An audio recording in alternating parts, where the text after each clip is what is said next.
Vamos lá, vamos começar mais outra aula de matemática. Hoje será a nossa 8ª aula, nós vamos começar o 3º bimestre. O capítulo vai ser o último capítulo do livro, né? Os outros capítulos serão vistos nas aulas as aulas online. Então vamos lá. O capítulo é o 13, então significa que o 11 e o 12 vai ser visto na nossa aula de terça-feira. Nosso assunto hoje: ângulos, arcos, ângulos e relações métricas na circunferência. A primeira coisa, vamos lembrar o que é uma circunferência. Vamos lá. É o lugar geométrico de todos os pontos de um plano que distam igualmente de um ponto fixo, O, desse plano, chamado centro da circunferência. Então, para quem não entendeu, é o conjunto de todos os pontos, e esses pontos são equidistantes de um outro ponto, que é o centro da nossa circunferência. Então, eu coloquei aqui uma circunferência. Deixando bem claro que eu destaquei algumas coisinhas da nossa circunferência. Acho que vocês lembram o nome que se dá a esse segmento, esse aqui, né? Vamos ver agora no próximo slide. Então está aqui, a circunferência é um conjunto de infinitos pontos de um plano, e todos esses pontos têm uma mesma distância para o outro ponto, que é o nosso centro da circunferência. Agora vamos para os elementos da nossa circunferência. Está até aqui, ó, elementos da circunferência. Eu quero que vocês observem o que eu destaquei aqui. Eu destaquei do O para o A, do C para o B, do E para o D. Nós temos ainda do B em cima da circunferência, do B para o A. Então vamos voltar para cá. Do O para o A ou do A para o O, nós temos o raio. Vocês lembram o nome que se dá? Inclusive vocês participando das nossas aulas, vocês respondem, né? Então nós temos o raio. Nós temos do E para o D uma corda. Nós temos também do C para o B ou do B para o C o diâmetro. Lembrando que a corda é quando eu marco dois pontos em uma circunferência, é chamada de corda. Então, se eu marcar daqui para cá é uma corda. Toda vez que a corda vai se aproximando mais do centro, ela vai ficando um pouquinho maior, até chegar a passar no centro, que ela recebe o nome de diâmetro. Então, é o seguinte: todo diâmetro é uma corda, mas nem toda a corda é chamada de diâmetro. Então, coloquei aqui, pessoal: AO raio, CB diâmetro, ED corda e B para o A é nosso arco. Lembrando, o que é um raio? Raio é qualquer segmento que pega do centro até um dos pontos da circunferência. Então, nós teríamos aqui infinitos raios. O diâmetro, para se você entender aqui, nós temos aqui um segmentozinho que a gente liga, certo, o diâmetro, passando pelo centro. Então, para quem prestou atenção, o diâmetro é um raio mais outro raio. Também nós teríamos infinitos diâmetros. Nós temos infinitos cordas e infinitos diâmetro. E o que é um arco? Professor, arco eu não lembro. Então, arco é o seguinte, pessoal: quando você marca dois pontos em cima da circunferência e liga esses dois pontos, nós temos um arco. Então, o arco pode ser pequenininho e pode ser enorme, ou seja, uma volta completa corresponde também a um arco da circunferência. Então, eu coloquei esse arco aqui. Eu não destaquei, mas teríamos do arco do B para o A. Detalhe: o arco é indicado por uma curvinha aqui. E os segmentos corda, raio, diâmetro, é um segmentozinho de reta, ou seja, um tracinho que eu colocaria aqui. Então, nós temos também infinitos arcos. Arco de circunferência, está aqui, ó. Cada uma das partes em que a circunferência fica dividida por dois pontos. Então, de novo, nós temos nesse caso o arco que vai do A para o B. E temos outro arco, nesse caso aqui, do B para o A, sempre no sentido anti-horário, a gente faz a indicação de um arco. Então, do A para o B e do B para o A. Ângulos de uma circunferência. Eu vou voltar aqui para explicar para vocês um detalhezinho. Quando você marca um arco numa circunferência, vocês entendem que se eu ligar das extremidades desse arco, o raio até, lógico, o centro, nós temos um ângulo central.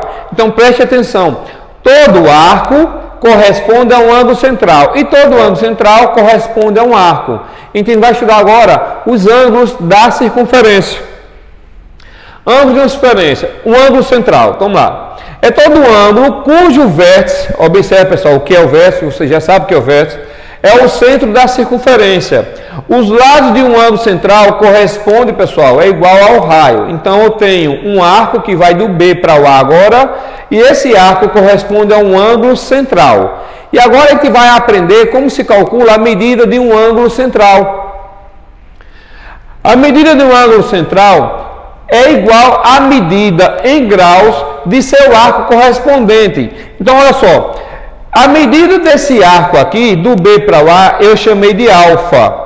Então a medida do ângulo central tem que ser a mesma medida do arco, alfa também. Então a dica que eu vou dar para você: se o arco medir 100 graus, o ângulo central correspondente a esse arco também é 100 graus. Praticamente não tem cálculo nenhum, é muito simples. Vamos para o exercício 1. Determina a medida dos arcos AB, do A, na verdade seria do A para o B, que seria isso aqui, eu já tenho, pessoal. Aqui seria do B para o A. O AB eu já sei que é 210. Vocês lembram que uma circunferência completa tem 360 graus. Se essa parte aqui, turma, ó, preste atenção, ó, se essa parte vale 210, então esse arco menor daria 150. Então o que é que eu faria para resolver essa questão? Eu faria o seguinte: 2x menos 30 é a medida do ângulo central, corresponde à medida do arco, que é 150. A questão não deu essa medida aqui. Vocês teriam que raciocinar e entender que se uma circunferência completa tem 360 graus e um pedaço dela, que é um arco, vale 210, o outro vale 150. Então o que é que vocês vão fazer aqui nessa questão? 2x menos 30 igual a 150. O 30, que é menos, passa positivo. Então vai ficar 150 mais 30, 180. Aí o 2 estava multiplicando, passaria dividindo. Então descobri que o x vai ser 180 dividido por 2, daria 90 graus. Então o x é igual a 90 graus, então ele quer o valor do x. E o arco BA, o BA vai ser igual a 150. Ângulo inscrito.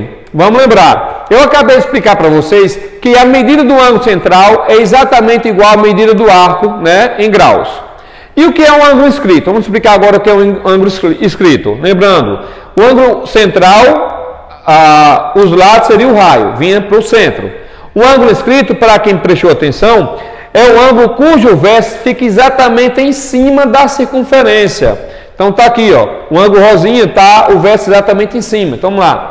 É todo ângulo cujo vértice é um ponto da circunferência e os seus lados são secantes.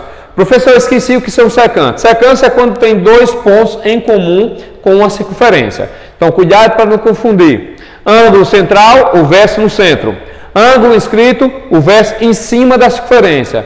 E o que é que eu faço agora para saber a medida de um ângulo inscrito? A medida do ângulo central é igual à medida do ângulo, né, do arco. Do ângulo central é igual ao arco. O ângulo inscrito é bem simples também. É a metade do arco. Então está aqui, ó. A medida do ângulo inscrito é igual à metade da medida do arco que ele compreende. Então está aqui, pessoal. Arco alfa. Ângulo central alfa também. Lembrando, mesma medida. Aqui o ângulo inscrito foi indicado por beta. Então como seria o beta? O beta seria a medida do arco, que é alfa, dividido por 2. Então vamos lá. Ângulo central é igual à medida do arco. Ângulo inscrito é a metade da medida do arco. Então é o alfa dividido por 2. E o exercício 2, para concluir aqui, na figura, o arco BC era para ser CB, pessoal, ao contrário, né? O BC eu não vou contar, não. Então, esse pequenininho seria CB, 120. Então, se aqui for 120 e eu quero a medida do valor do x, lembre-se que esse daqui é um ângulo inscrito. Se fosse um ângulo central, seria 120. Como é um ângulo inscrito, é a metade de 120. Então, vai ser, sem fazer cálculo nenhum, 60 graus. Então, nossa primeira parte do assunto já foi concluída. Então, fica para vocês resolverem o exercício correspondente a esse assunto. E na próxima aula da continuidade, certo? Um abraço para vocês.